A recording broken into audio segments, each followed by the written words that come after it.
নমস্কাৰ প্ৰিয় দৰ্শক অন্য এটা ভিডিঅ'লৈ মই ভনিতাই আপোনালোক সকলোকে স্বাগতম জনাইছো আশা কৰো আপোনালোক সকলোৱে ভালে আছে আজি মই আপোনালোকৰ ওচৰত বৰ ধুনীয়া এটা ৰেচিপি শেয়াৰ কৰিম আপোনালোকে ইতিমধ্যে স্ক্ৰিনশ্বট দেখিছে মই আজিৰ ৰেচিপিটোৰ কাৰণে কি কি সামগ্ৰী লৈছো খুব ধুনীয়া হয় ৰেচিপিটো এয়া আপোনালোকে দেখিছে কঁঠাল গুটি মই ভালদৰে গুটিখিনি ধুই লৈছো আৰু বাকলিটো গুচাই লৈছো আগতে আৰু এইফালে মই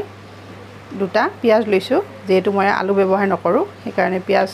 ডাঙৰ সাইজৰ দুটা লৈছো আৰু এইফালে নহৰু কেইফুটামান লৈছো আদা আৰু এয়া কেঁচা জলকীয়া দুটা লৈছো আজিৰ ৰেচিপিটোৰ কাৰণে মোৰ এইখিনি সামগ্ৰী লাগিব গতিকে আপোনালোকে ভিডিঅ'টো স্কিপ নকৰাকৈ আৰম্ভণিৰ পৰা শেষলৈকে চাই থাকিব এতিয়া প্ৰথমতে মই এই কঁঠালৰ গুটিখিনি মই কুকাৰত বইল কৰিব দিম এয়া চাওক কঁঠালৰ গুটিখিনি মোৰ বইল কৰা হৈ গৈছে আৰু ইয়াৰে বাকলিখিনি মই প্ৰায় ভাগৰে গুচাই দিছো আৰু অলপ ৰৈ গৈছে একো নাই এতিয়া মই এইখিনি ভালকে মিক্স কৰি লম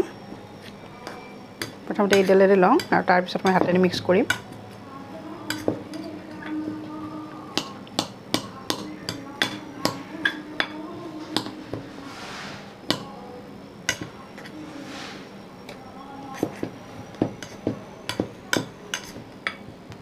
এতিয়া মই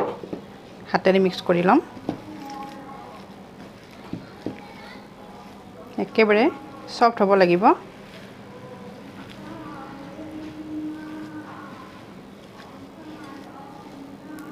ইয়া চাওক মোৰ মিক্স কৰা হৈ গৈছে এতিয়া মই ইয়াতে অকণমান মছলা এড কৰিম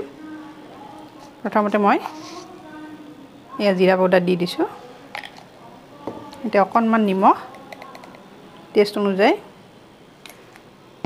আৰু ইয়া চাট মছলা দিছো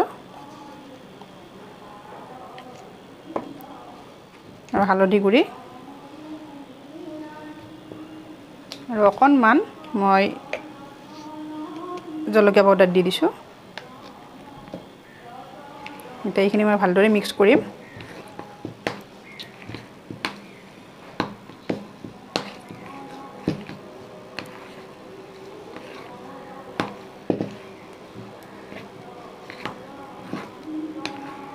যেটো কঁঠাল গুটি হয় অকমান এঠাটো বেছি হয় এতিয়া বাইন্ডিংৰ কাৰণে মই ইয়াতে বেচন অকমান দি দিম এসা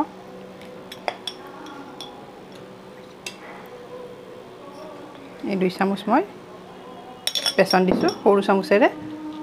আৰু এতিয়া মই ভালদৰে এইখিনি মিক্স কৰি লম আৰু তাৰ পিছত মই আপোনালোকক দেখাই আছো বৰ ধুনীয়া হয় ৰেচিপিটো আপোনালোকে চাগে এনেকৈ বনাই পোৱা নাই বিভিন্ন ধৰণে কঁঠালৰ গুটিৰ টেষ্ট লৈছে কিন্তু এবাৰ এনেকৈও টেষ্ট লৈ চাবচোন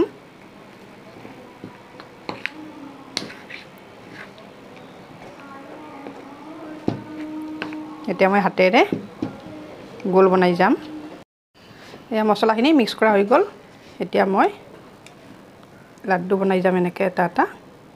শেপটো আপোনালোকে নিজৰ পছন্দ মতে দিব মই এনেকৈ দি দিছো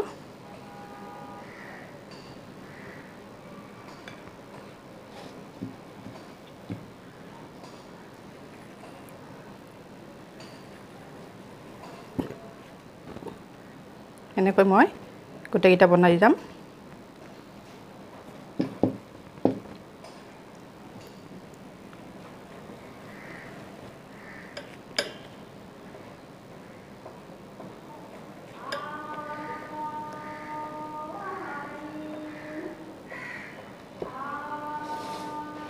এসা মই তিনটা হল আৰু সেম প্ৰসেছত মই বাকিখিনি এনেকৈ বনাই লম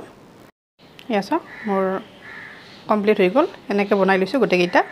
আপোনালোকে যিকোনো শেপ দিব পাৰে মই এনেকৈ দিছো আৰু এইফালে মোৰ আদা নহৰু পেষ্টটো হৈ গৈছে এতিয়া মই কেৰাহী উঠাই দিম আৰু মই কাৰিখিনি বনাম এসা মই কেৰাহী উঠাই দিছো আগতে দিছিলো গৰম হৈছে এতিয়া মই মিঠাতেল দি দিছো ইয়াতে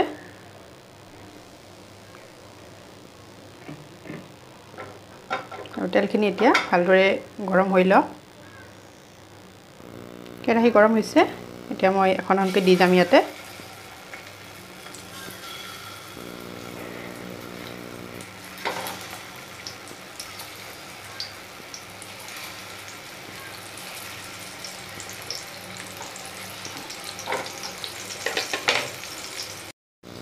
এতিয়া মই গেছৰ ফ্লেমটো মিডিয়াম দি দিছোঁ আৰু তাৰ পিছত মই একেবাৰে সিমত দিম অলপ সময় মই এনেকৈ ৰাখি দিম আৰু তাৰ পিছত উল্টাই দিম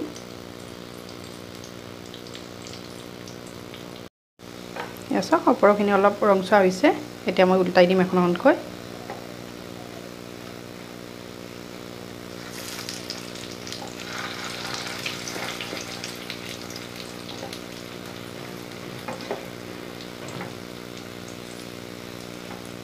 আৰু এইটো সাইডো এনেকৈ ৰংচোৱা হলৈকে মই ৰাখি দিম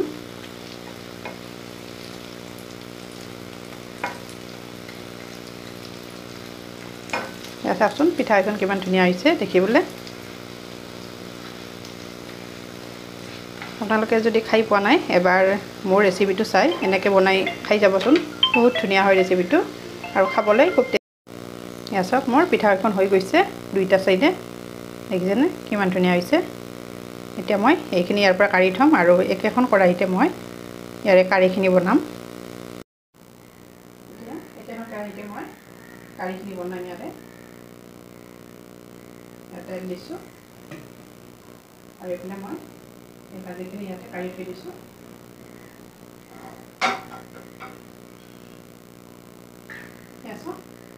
কেৰাহীটো তেলখিনি গৰম হৈছে তেজপাত দি দিছোঁ প্ৰথমতে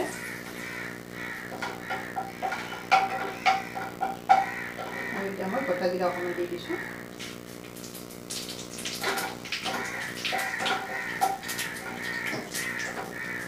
আদা নহৰু দিয়া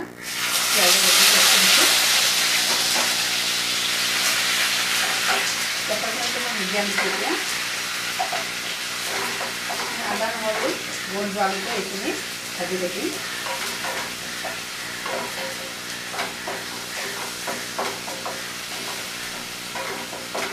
যেতিয়ালৈকে নহৰু কেঁচা গোন্ধটো নাযায় ইয়াতে মই হালধি গুড়ি অকণমান এড কৰি দিম অকণমান নিমখ আৰু এতিয়া ভালদৰে মই এনেকৈ লৰাই দিছোঁ এইখিনি ৰংচোৱা হোৱালৈকে মই ভাজি থাকিম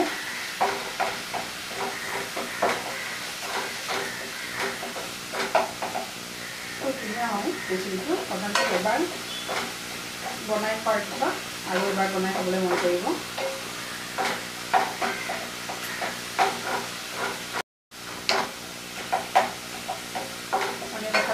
বিভিন্ন ধৰণে খাওঁ নহয় জানো এনেকৈ এবাৰ বনাই খাই চাবচোন কেনেকুৱা হয় আপোনালোকে মোৰ কমেণ্ট বক্সত গৈ কমেণ্ট কৰিবলৈ নাপাহৰিব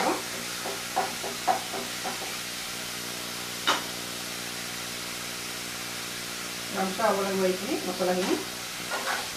আৰু মছলাখিনিৰ পৰা যেতিয়া তেলখিনি নিগৰি আহিব তাৰপিছত মই তাতে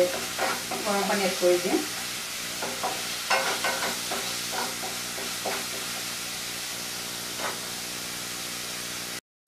চাওক মোৰ ভাজিখিনি হৈ গৈছে আৰু বৰ ধুনীয়া এটা গুণ ওলাইছে ভাজিখিনিৰ পৰা এতিয়া মই গেছৰ ফ্লেমটো একেবাৰে হাই দিছোঁ যিহেতু মই এতিয়া পানী এড কৰিম গৰম পানী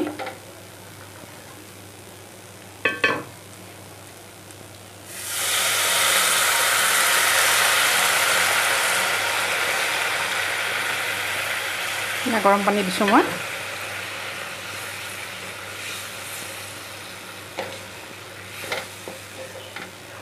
আৰু অকণমান দি দিছোঁ যিহেতু পিঠাখিনি ইয়াতে দি দিম চাওকচোন কিমান ধুনীয়া হৈছে কালাৰটো দেখিবলৈ এতিয়া ইয়াতে মই জিৰা গুড়ি অকণমান দি দিম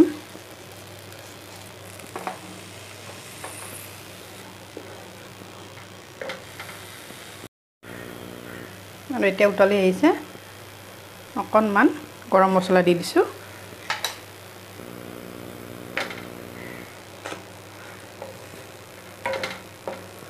এতিয়া মই পিঠাখিনি ইয়াতে দি দিম গোটেইখিনি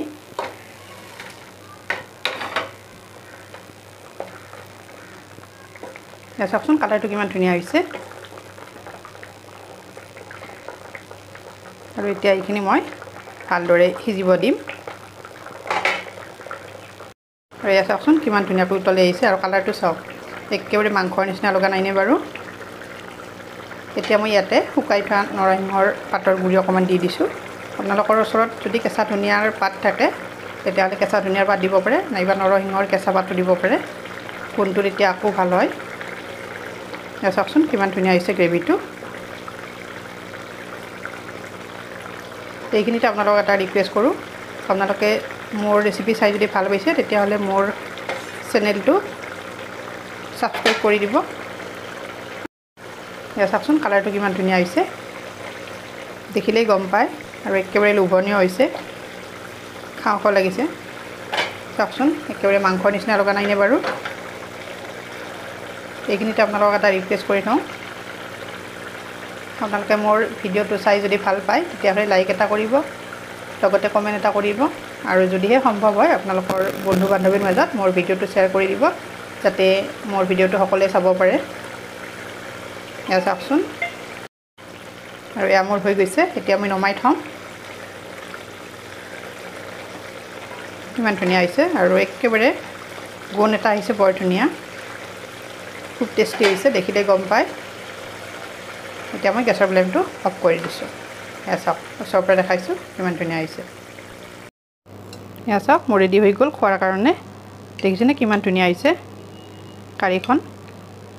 আপোনালোকে এনেকৈ এবাৰ ট্ৰাই কৰি চাবচোন মোৰ ৰেচিপিটো ফ'ল' কৰি, খুবেই ধুনীয়া হয়। আজিৰ ৰেচিপিটো এয়াই আছিল মোৰ। আশা কৰোঁ ৰেচিপিটো চাই আপোনালোকে সকলোৱে ভাল পাব, আৰু যদিহে সম্ভৱ হয় আপোনালোকে বন্ধু বান্ধৱীৰ মাজত শ্বেয়াৰ কৰি দিব। গতিকে আজিলৈ আহিছোঁ, আকৌ এটি নতুন ৰেচিপি লৈ মই আপোনালোকৰ ওচৰত আহি আছোঁ। তেতিয়ালৈ ধন্যবাদ।